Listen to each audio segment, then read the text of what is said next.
All right, today we'll be making drum patterns with the drum machine in Bandlab. So let's go over the transport controls first. Starting on the top left, we have undo and redo. So if you do something you don't like, you can hit undo or redo, and the shortcut is Control Z, just like on any other programs. Moving right along, we have rewind, play, fast forward, record we won't use today. Don't worry about key, we will use tempo, that'll make it faster or slower. Time signature, leave the same. The metronome is off, but you can turn it on if you want it, but our drum machine will act like our metronome. Finally, we've got the volume, which is separate from your computer volume. Alright, so let's dive into it. On the bottom left, we have to click Instrument. If I move the playhead back, I will hear something because there is a pattern already created. So let's just go over that real quick. If I want to go back or forwards, I can use the left or right arrows, or click and drag the cursor right here. I'm going to click on Instrument. Alright, so I see this pattern maker, which is kind of like the Ableton tutorial that we did last time, where you're clicking and making beats on a grid. Okay, so if I just click play, I can click play here, or if I click anywhere in this area, it will actually play the pattern up here as well. Alright, so for the purposes of making the pattern, we're going to be down here. Now our goal is to adapt to our liking, patterns A and B, and then create our own patterns on C and D.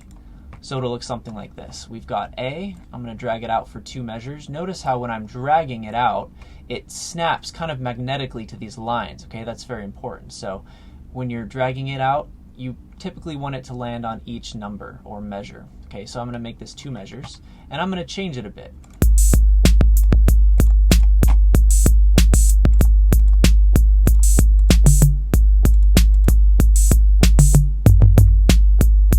Okay, so I like that. Now A is already up here, so I don't need to worry about that. Let's move on to B. Click on B.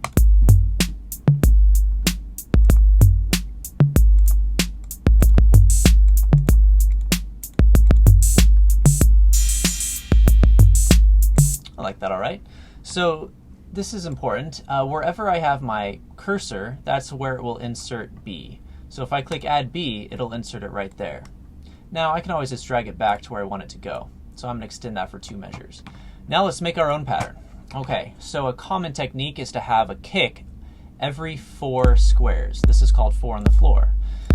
A kick every quarter note. Check it out. 1, 2, 3, 4, 2, 2, 3, 4. Okay, and then even more common is to have a snare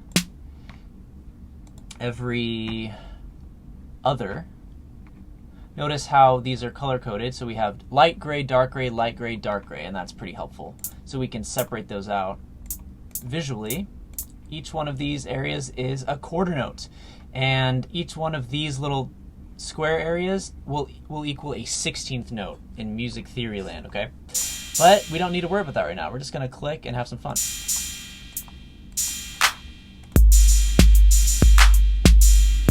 Alright, so I'm going to click Add C. And I'm going to do the same thing and create another pattern on D, but I'm going to let you guys do that.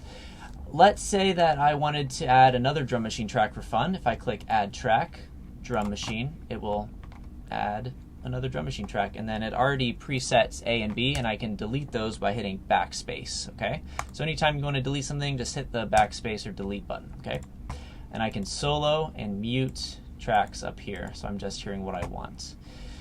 Finally, if you really want to explore this, if I click on Effects, I can add some cool, let's say reverb. Ooh, what is that going to sound like? Okay, so it's putting the drum kit in a reverb. Last thing, guys, forgot to mention this. Up here, if I click right here where these numbers are, it's going to make this turn red. Now what this is going to do is it's going to loop this area. So it'll always start from the beginning, which is a little bit of a pain. But when it gets to here, it's going to go back to the beginning. Okay, so I can turn that on and off just by clicking. This is useful if I want to change the tone of the drum kit. So let's try that as well.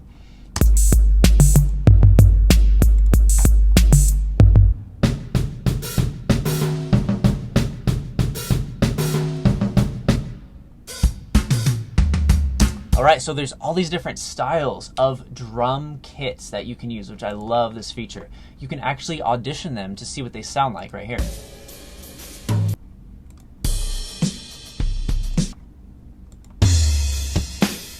All right, so I'm going to choose rock and hit play.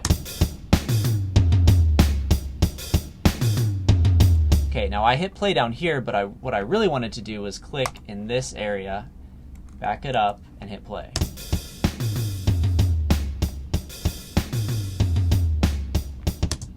All right, now I'm going to add that C pattern. There we go. Extend the loop. Oh, got to hit play up here.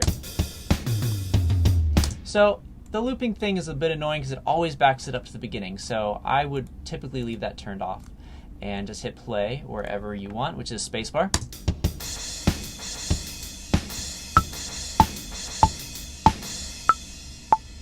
And M is for your metronome. All right, guys, have fun. Peace.